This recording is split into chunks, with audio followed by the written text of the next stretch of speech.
Hey y'all, it's Mama Beth, and here I am in my kitchen finally. I haven't filmed since I live streamed on New Year's Day, and I want to say thank you to everyone who donated. I've got $24 and change in AdSense, and then 2 PayPal donations, each for $10. I'm going to do another live stream and see if we can raise some more money. Then my husband and I are going to put some money on top of it, and I'm going to call the animal shelter and see exactly what they need, whether they just want a cash donation so they can, you know, oftentimes they have needs like gas to take rescue animals different places. You know, I want to make sure that whatever I get them is what they need, you know, not just go out and buy random things. But I'll let you know all of that, and I'll make sure to film it. So you have the receipts. I want to complete transparency with all of this, especially after everything that's been going on with Super Chats and YouTube. Y'all know how, if you've been following all of that, it's been crazy. Now, I want to talk about antisocial personality disorder. The reason I want to talk about it is I just said it's been crazy. We throw around things like they're nuts. I do it. Everybody does it. He's crazy. He's nuttier than a fruitcake. You know, and we say these things in everyday, you know, conversation, but sometimes we throw around things like they're, you know, a sociopath, they're a narcissist, they're this or that. Well, what is a sociopath? What's a psychopath? What's the difference?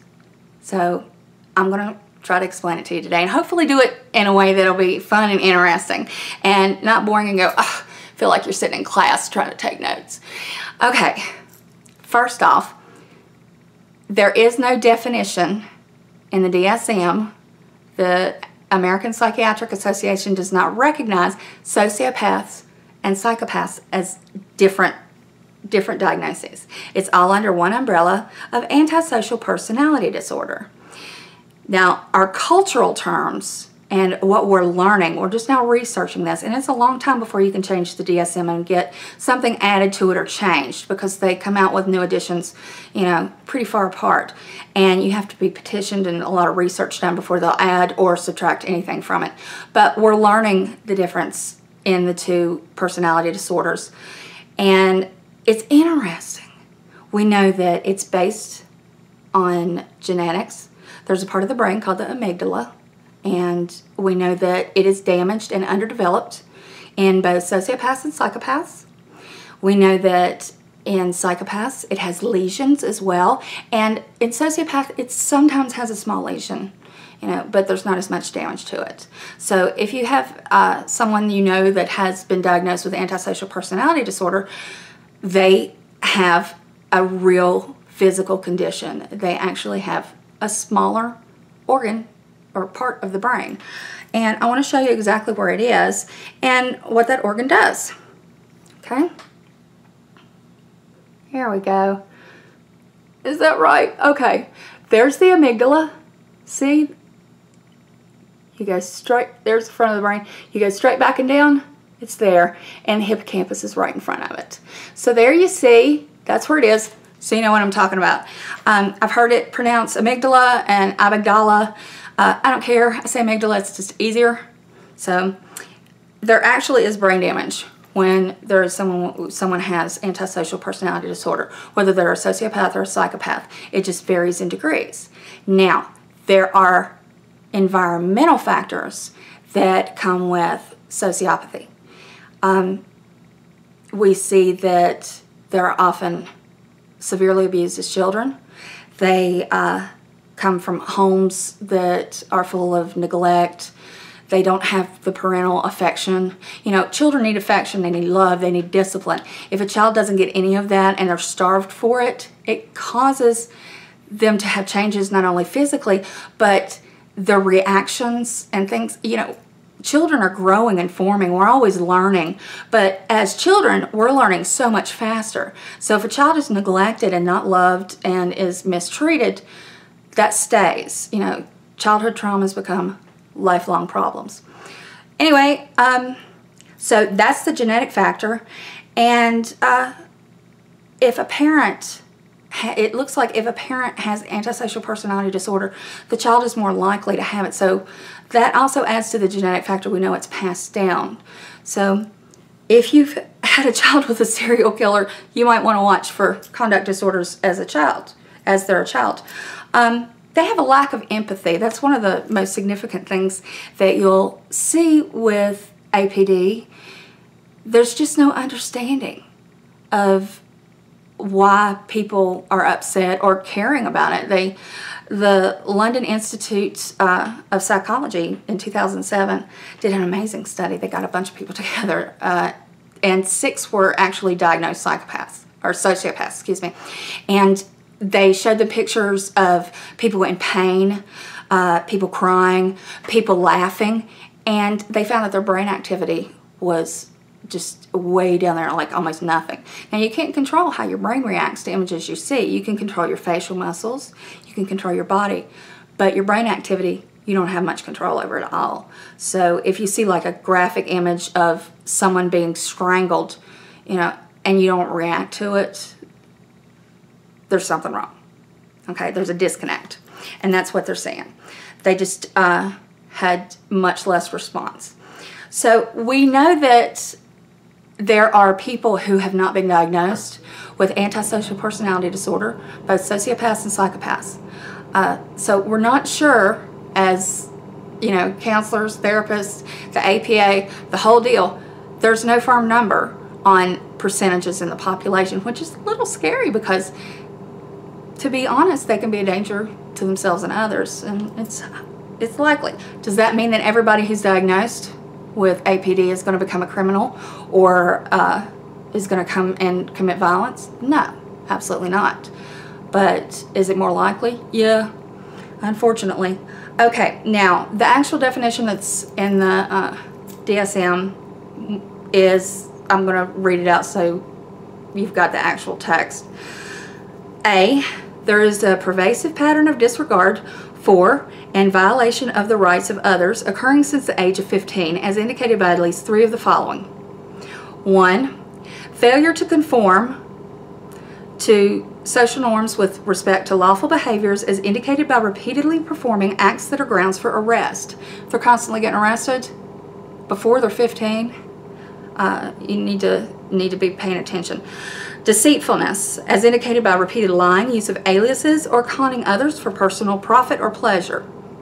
They don't care about anybody else, they just do it. Impulsivity, or failure to plan ahead. 4, irritability, irritability and aggressiveness, as indicated by repeated physical fights or assaults. 5, reckless disregard for safety of self or others. 6, consistent irresponsibility, as indicated by repeated failure to sustain consistent work behavior or honor financial obligations. 7, lack of remorse, as indicated by being indifferent to or rationalizing having hurt, mistreated, or stolen from another. Okay, to get a diagnosis of APD, you have to not only have been doing these things and been observed and it been put in your chart, you know, you've had counseling, treatment, your parents have brought you in, and this has to have been occurring, and we say age 15, but until someone is 18, we do not give an actual diagnosis of antisocial personality disorder. And then there also has to be evidence of a conduct disorder with onset before age 15 years. And D, the occurrence of antisocial behavior is not exclusively during the course of a schizophrenia or a manic episode. If someone's having a manic episode, or they're in, you know, if they're schizophrenic and they're in, you know, what we say a dither commonly in the South, if they're in, you know, a state where they're not in control of themselves and they're doing these things, then all bets are off the table. We don't use that as solid proof or a solid symptom that we can mark down as, you know, indications of APD. It has to be when they're just normal daily activities and then they do this. And you don't have to do all of them, like I said, just 3. Now, we talked about conduct disorders. They have to show conduct disorders before the age of 15, and they usually start presenting themselves about age 3 or 4. You know, we call it the terrible twos, but kids usually grow out of that and they start learning rules. It's when they don't, and becomes a real problem that we start saying maybe the child has something wrong and we need to look at it, you know. And it's not the parent's fault, you know. You do the best you can. Everybody wants to be an excellent parent, so don't be hard on anybody who's raised someone that you know, has been diagnosed as a psychopath or sociopath under the umbrella of antisocial personality disorder. Now, some of the 4 categories of problem behavior that are indicative of conduct disorders are aggression to people and animals. You'll see them hurt people and not care. You'll see them hurt animals and have no remorse. They might kill the family dog and leave it out back. And people are like, what happened to the dog? I did it. You know, or they'll be torturing all the animals around the neighborhood, and people are like, what's wrong with that kid? And then later on they grow up and you're like, oh, that started young. We know a lot of famous serial killers who started out by torturing animals and being really aggressive and hurtful to other people.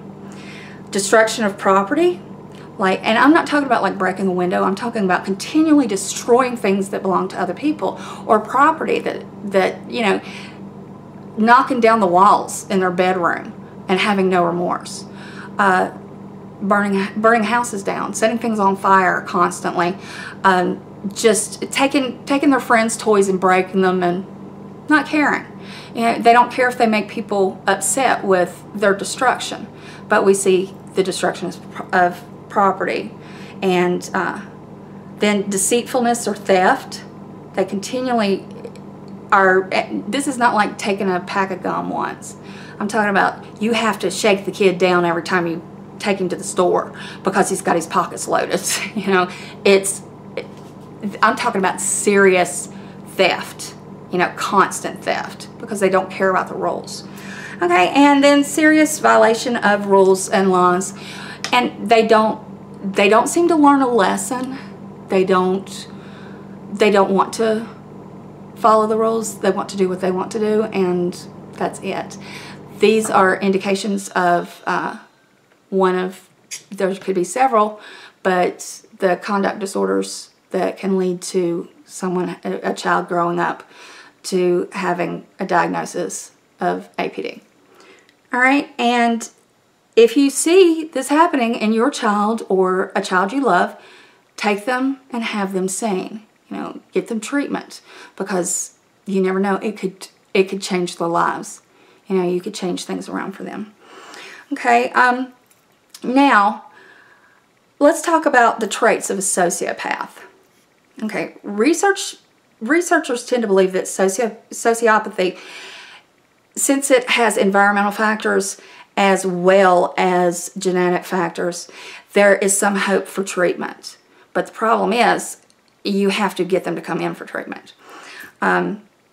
Sociopaths in general tend to be more impulsive and erratic in their behavior than psychopaths, their psychopath counterparts. While having real difficulties in forming attachment to others, some sociopaths may be able to form an attachment to a like-minded group or person.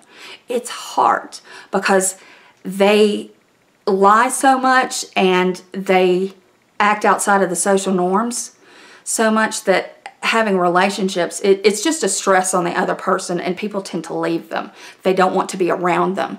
And so it's just really difficult for them to manage a relationship. Now, unlike psychopaths, most sociopaths don't hold down long-term jobs, and they can't present much of a normal family life to the outside world. They just can't manage to interact for more than a short time, and I'm talking a short time, before they lose control. They want control all the time. They want to be loved and liked, and but they'll make grandiose claims, or tell lies about themselves and the things that they've done, and then people start finding out, and because they don't care about other people's feelings, they don't understand why they're not, say, president of a company or a supermodel or, a famous person, and they get really angry and then they have outbursts.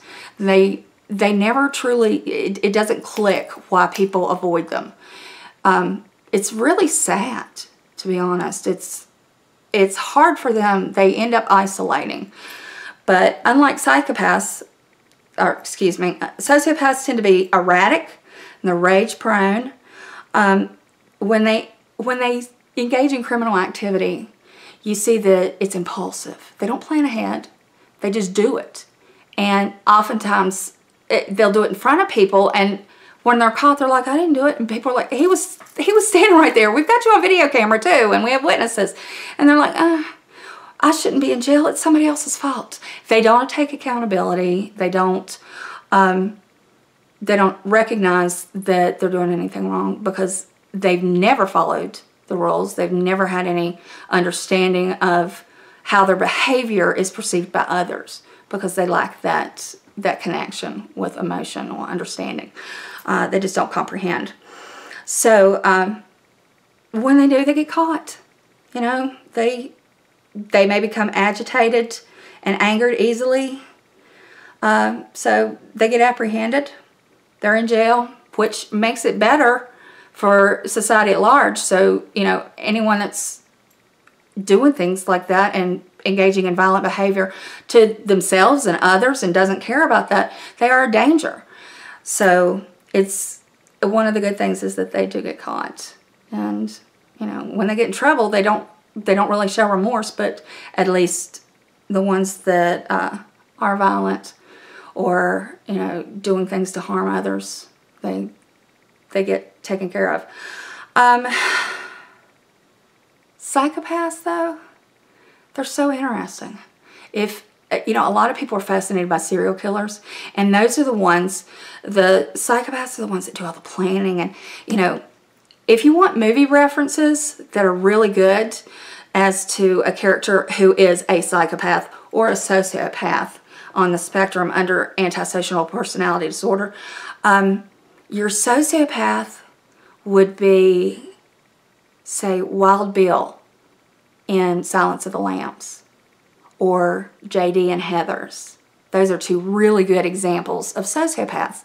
They fit in for a while and then they kind of lose their minds. They are not their minds, but they lose control of the situation and then they become enraged and then they become violent.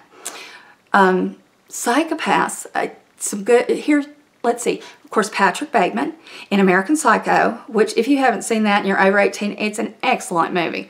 But he is a dead-on character with, he's a psychopath. It's just, watching that movie, even thinking about it, it flips me out.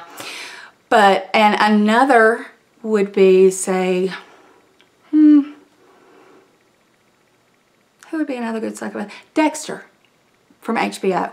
Yeah, he plans his stuff and he has his rationalizations, and even though you know he's doing wrong and he's killing people, he convinces you that there's a reason for it. So yeah, that's a good example of a psychopath. Both of those are. I think Dexter more so than Patrick Bateman because he ended up losing control, of course, in the end. But and I don't want to give anything away to anyone I don't want to do any spoilers. But what we're looking at with this under Antisocial Personality Disorder, there are people who have, it's a range. There's the sociopath on this side and then the psychopath on this side. And there's a range of behaviors and understanding in the middle. But when you hear someone say, so-and-so is a sociopath because they're doing this, this, this, this, and this, look at the actual, you know, criteria for that diagnosis. And if they say they're a psychopath, look at that. Who's more dangerous? The psychopath. The sociopath will go into a frenzy and might slit your throat and leave blood all over your apartment. That's the way they would kill you. But a psychopath will kill you and you'll just be missing and nobody will ever know where you've gone. And they'll probably send emails from, you know, God knows where, and they'll have it planned out. Psychopath plans ahead. Sociopath doesn't. They act impulsively. But anyway, I hope you found this interesting. This is what fascinates me. This is why I went into this field, and I love talking about it, and I've been given some ideas for other videos as well, and I want you all to know that I appreciate it and I'm working on them. I do a lot of homework before I put one of these up. I just want to make sure that I have everything correct on it. But I hope you have a wonderful day, and I love you. You love you. I'll talk to you later. Bye.